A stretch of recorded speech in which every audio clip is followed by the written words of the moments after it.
This is the AWS Morning Brief Security Edition. AWS is fond of saying security is job zero. That means it's nobody in particular's job, which means it falls to the rest of us. Just the news you need to know, none of the fluff. Welcome to Last Week in AWS Security. Let's get after it.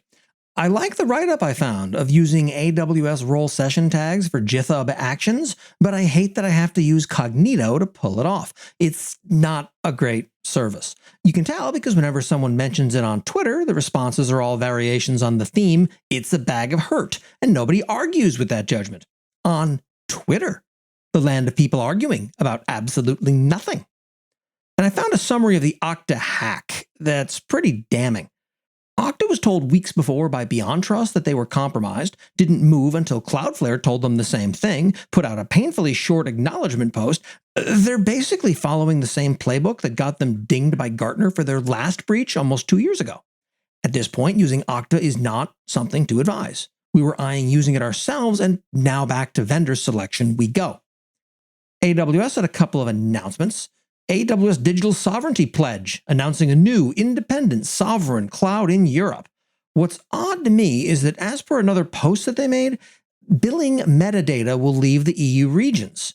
That shorthands to a description of your AWS architecture. Presumably that's okay for the customers who need this. There's no word yet on pricing, timeline, or who's eligible to spin up workloads here. And IAM Roles Anywhere with an external certificate authority. A solid integration guide here. I mistakenly thought that it only worked with AWS's private CA, but I'm happy to be wrong. And I found a key line that resonates in a 2018 post from Scott Piper. Access to the root email and phone number is equivalent, if not more powerful, than the root password and MFA for your AWS account.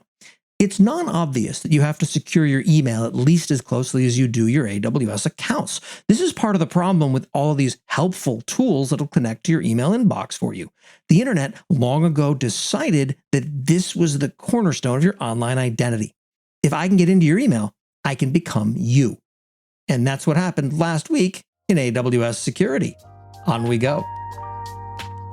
Thank you for listening to the AWS Morning Brief Security Edition. For the latest in AWS security that actually matters, please follow AWS Morning Brief on Apple Podcasts, Spotify, Overcast, or wherever the hell it is you find the dulcet tones of my voice.